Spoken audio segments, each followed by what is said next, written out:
네, 그럼 저희는 코스피 시장에 올라온 공시부터 살펴보도록 하겠습니다. 이 합병이라는 산을 넘기 참 쉽지가 않은 것 같습니다. 저희가 셀트리온과 셀트리온 제약의 이 합병 무산이 됐다는 소식 전해드린 바 있었는데요. 이와 관련해서 두산도 공시를 냈습니다. 먼저 공시부터 살펴보시고 자세한 이야기 이어가도록 하겠습니다. 두산은 지난 29일 공시를 통해 당사는 주요 경영 의사결정에 대해 주주와 시장의 의견을 충분히 반영하는 회사의 정책, 기조, 기관 투자자의 우려 등을 종합적으로 고려해 비록 본건 포괄적 주식 교환을 통한 시너지가 존재하더라도 현 시점에서는 본 포괄적 주식 교환을 추진하지 않는 것이 적절할 것으로 판단한 바 두산밥켓과 포괄적 주식 교환 계약을 해제하기로 결정했다고 밝혔습니다. 두산밥켓과 두산로보틱스도 29일 각각 이사회를 열고 사업구조 재편을 위해 추진하던 양사 간 포괄적 주식 교환 계약을 해제하기로 결의했다고 밝혔는데요. 양사는 각각 대표이사 명의의 주주서한을 내고 사업구조 개편 방향이 긍정적일 것으로 예상되더라도 주주분들 및 시장의 충분한 지지를 얻지 못하면 추진되기 어렵다고 생각한다면서 추후 시장과의 소통 및 제도 개선 내용에 따라 사업구조 재편을 다시 검토하는 것을 포함해 양사 간 시너지를 위한 방안을 계속 찾고자 한다고 전했습니다. 네, 이렇게 두산 바켓과 두산 로보틱스 결국 합병이 철회가 됐는데요. 진짜 합병이 쉽지가 않은 것 같습니다. 네. 말씀해 주신 대로 전에 우리의 셀트리온과 셀트리온 제안 무산 소식도 들려드렸고 어제는 SK이노베이션이랑 SKENS 또 그렇게 무산되는 소식까지도 들려드렸었잖아요. 이렇게 합병이 철회가 됐는데 구체적으로 좀 어떤 이유에서일까요? 네, 두산 밥켓과 이 두산 로보틱스의 합병이 철회된 이유는요, 크게 좀 두 가지로 나눠서 볼 수가 있겠습니다. 먼저 두산 밥켓 주주들의 반발이 컸기 때문인데요. 두산이 당초 추진했던 이 두산 밥켓과 또 두산 로보틱스의 주식 교환 비율은 1대 0.63이었는데요. 이 합병 비율에 따라서 두산 밥켓 주주들은 수익성이 높은 두산 밥켓 주식 대신에 이 적자가 계속해서 발생하고 있는 두산 로보틱스 주식을 받아야 하는 상황이기 때문에 굉장히 불만이 컸던 상황이었습니다. 두산 밥켓은 연간 1조 원의 영업이익을 내는 알짜 기업인데요. 반면 두산 로보틱스는 지난해 매출 530억 원에 192억 원의 적자를 기록했습니다. 하지만 국내 협동 로봇 시장 1위로 미래 가치가 높다는 이유에서 투심이 몰리면서 주가는 더 높은 상황이었는데요. 두산그룹은 시가대로 이 교환 비율을 산정하는 자본시장법을 따랐다고 했지만 이 두산밥켓 일부 주주들은 법을 최대한 악용한 사례라면서 비판을 한 겁니다. 그리고 금융감독원이 이 합병 비율 산정 방식과 관련해서 두 차례 정정을 요구한 점도 영향을 미쳤었는데요. 지난 29일 금융감독원은 두산 로보틱스의 분할 합병 주식의 포괄적 교환을 위한 증권신고서에 대해 정정신고서 제출을 요구했습니다. 지난달 24일 이렇게 첫 번째 정정 요구에 이어서 두산이 제출한 증권신고서도 미흡하다는 평가를 받은 건데요. 이에 대해서 두산그룹은 좀 압박으로 작용한 것으로 보여지고 있습니다. 두산은 이러한 주주들의 부정적인 반응과 또 금융감독원의 의견에 따라서 이 합병 계획을 결국에는 철회하기로 결정을 한 건데요. 이로 인해서 두산밥켓을 두산로보틱스의 자회사로 만들고 상장 폐지하려던 계획도 철회가 된 겁니다. 네, 이렇게 두산 바켓과 두산 로보틱스 합병이 이제 무산이 된 건데요. 아무래도 이렇게 두산 바켓은 이 두산 로보틱스와의 주식 교환 비율에 있어서 좀 반발이 일어났고 두 차례 정정 신고서 또한 제출 요구까지 하면서 아무래도 쉽지 않은 과정을 거쳤던 것 같습니다. 그런데 이번 합병의 철회가 완전한 지배구조 개편에 대한 이 철회안은 아니라고 들었습니다. 맞을까요? 네, 이 두산이 포기한 부분이 두산 밥켓과 이 두산 로보틱스의 지분 교환을 통해서 온전히 한 회사가 된다는 이 포괄적 주식 교환에만 좀 해당이 되는 건데요. 두산 밥켓이 두산 에너빌리티에서 떨어져서 두산 로보틱스의 자회사로 넘어가는 것이 골자인 합병은 아직 남아있는 상태입니다. 두산 밥켓이 두산 로보틱스가 이 지분의 46.1%를 들고 있는 자회사로 남게 되면서 일부 지배구조의 변화 여지는 남겨두게 된 건데요. 이에 한 재계 관계자는 금융당국까지 나선 상황에서 이 개편을 무리하게 시도하는 것은 두산 입장에서 입장에서도 부담이 있었을 것이라면서 지배구조 개편으로 인한 사업적 시너지를 여전히 눈여겨보고 있다면 시장 흐름에 맞는 변화를 다시 시도할 가능성이 있다고 밝히기도 했습니다. 두산 로보틱스와 두산 밥켓은 각각 대표이사 명의의 주주 서한을 내고 추후 시장과의 소통 및 제도 개선 내용에 따라 사업구조 재편을 다시 검토하는 것을 포함해서 이 양사 간 시너지를 위한 방안을 계속해서 찾고자 한다고 밝히기도 했습니다. 두산 에너빌리티와 두산 로보틱스는 금융당국의 정정 요구사항을 충실히 반영해서 정정신고서를 제출하고 또 시장 의견 등을 수렴을 해서 주주총회 등 추진 일정을 재수립할 예정입니다.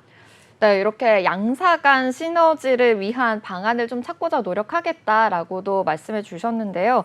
이렇게 지배구조 개편에 대해서는 조금 여지를 남겨둔 상황이라고 파악해 볼 수 있을 것 같습니다. 그러면 이렇게 두산 바켓과 두산 로보틱스의 합병 철회 후에도 두산 에너빌리티와 이 두산 로보틱스의 합병은 또 어떻게 진행이 되는 걸까요? 네, 에너지 사업 부문 강화와 또 이 스마트 머신 분야의 시너지 확대를 위해서 두산 에너빌리티와 두산 로보틱스의 합병은 계획대로 진행될 예정입니다. 두산그룹은 두산 에너빌리티를 인적 분할해서 두산 로보틱스와 합병하려고 하는데요. 두산 에너빌리티를 존속 법인과 또 이 두산 밥켓을 자회사로 두는 신설 법인을 분할을 해서 이 신설 법인과 두산 로보틱스를 합병하는 방식입니다. 두산 에너빌리티는 이번 분할 합병을 마치게 되면 차입금 7천억 원 감소를 통해서 약 1조 원대의 투자 여력을 확보하게 되고요. 전 세계적으로 원전 시장이 호황을 맞고 있는 만큼 이 대형 및 소형 원전 생산 능력을 확대할 계획이라고 밝혔습니다. 두산 에너빌리티는 지난달 24조 원 규모의 체코 원전 수주전에 한수원 등과 함께 팀코리아로 참여해서 우선 협상 대상자에 선정된 데 이어서 현재 폴란드와 또 아랍에미리트, 사우디, 영국, 스웨덴, 네덜란드에서도 추가 수주가 기대되고 있습니다. 향후 5년간 약 10기에 달하는 수주를 기대하는 상황에서는 기존 설비만으로는 턱없이 부족하다는 것인데요. 박상현 두산 에너빌리티 대표는 주기기는 연 4기 이상 그리고 SMR은 연 20 규모로 좀 생산이 가능한 이 시설 구축이 필요하다라고 밝힌 바가 있고요. 또 두산 에너빌리티 관계자는 최근 원전 분야의 세계적인 호황으로 인해서 이 전례 없는 좀 사업 기회를 앞두고 있는 만큼 이 현 시점에서 생산 설비를 적시에 증설하기 위해서는 이번 사업 재편을 통해서 투자 여력을 확보하는 것이 반드시 필요하다면서 두산 에너빌리티와 두산 로보틱스 간의 분할 합병은 지속하기로 했다고 밝히기도 했습니다. 또한 두산 로보틱스는 이 두산 밥켓의 글로벌 영업망을 활용을 해서 경쟁력을 강화할 계획인데요. 두산 로보틱스의 경우에는 이 두산 밥켓을 자회사로 둠으로써 북미나 유럽에 걸친 이 네트워크와 자금력 그리고 경영 인프라 등을 활용할 수가 있습니다. 생산시설 자동화 흐름과 맞물려서 협동 로봇 제품을 늘릴 수 있다는 것도 긍정적인 요소입니다. 아울러 두산 밥켓은 두산 로보틱스의 기술을 접목해서 애플리케이션을 다양화할 수 있는데요. 이어 사측에서는 무인화, 자동화를 중점적으로 추진하고 있는 두산 밥켓은 두산 로보틱스의 로봇 기술을 접목함으로써 애플리케이션을 보다 다양하게 만들 수 있고 또 두 회사 간의 이 기술을 접목한 신개념 제품 개발을 추진할 수 있을 것으로 기대된다고 밝히기도 했습니다. 네, 이처럼 두산 에너빌리티와 두산 로보틱스 합병으로 인해서 굉장히 또 두 기업 간의 시너지를 더 많이 낼 수 있을 것으로 또 보이고요. 또 두산 바켓도 이 두산 로보틱스의 기술을 이용해서 또 애플리케이션 다양화 등 굉장히 또 다양한 또 추진을 할 것으로 확인이 됩니다. 그렇다면 이 주주들에게는 또 어떤 영향을 미칠지도 좀 궁금합니다. 네, 일부 이 주주들은요, 지배구조 개편안 일부를 철회한 것에 지나지 않는다면서 좀 싸늘한 반응을 보이고 있는데요. 두산그룹의 이렇게 구조 개편이 두산 주주들에게는 좀 상당한 영향을 미칠 걸로 계속해서 나타나고 있습니다. 특히 두산밥켓 주주들은 이번 합병 철회로 인해서 불확실성이 조금 증가할 수가 있는데요. 기존 계획이 철회됨에 따라서 두산그룹이 또 새로운 구조 개편을 통해서 주주 가치를 어떻게 보장할지에 대해서도 관심이 높아지고 있습니다. 소수주주 의결권 플랫폼 액트팀은 이 포괄적 주식 교환을 철회했다고 해서 이 사건의 본질이 변하지 않는다면서 두산에너빌리티 입장에서는 기존과는 달라지는 게 없다는 이러한 입장을 밝히기도 했고요. 두산에너빌리티의 부채 비율은 분할 전 131%에서 분할 뒤에는 160%로 치솟게 되고요. 이 두산에너빌리티는 더 이상 두산밥켓의 배당 수익을 향유할 수 없게 된다고 지적했습니다. 또 일부러 이렇게 두산밥켓만 살려주면서 두산에너빌리티 주주들을 궁지에 빠뜨리려는 이러한 계책으로 보인다면서 지배구조 개편안 중에 일부가 뒤늦게 변경된 데다가 주주들과의 소통도 부족했기 때문에 다음 달 25일 주주총회 개최는 사실상 불가능한 상태라고 덧붙이기도 했습니다. 이제 두산그룹은 이렇게 좀 주주들의 신뢰를 확보하기 위해서 보다 좀 투명하고 또 설득력 있는 전략을 제시해야 할 것으로 보입니다. 여기까지 두산로보틱스와 두산밥켓의 합병 철회 이슈와 관련해서 다양한 이야기들 짚어봤습니다.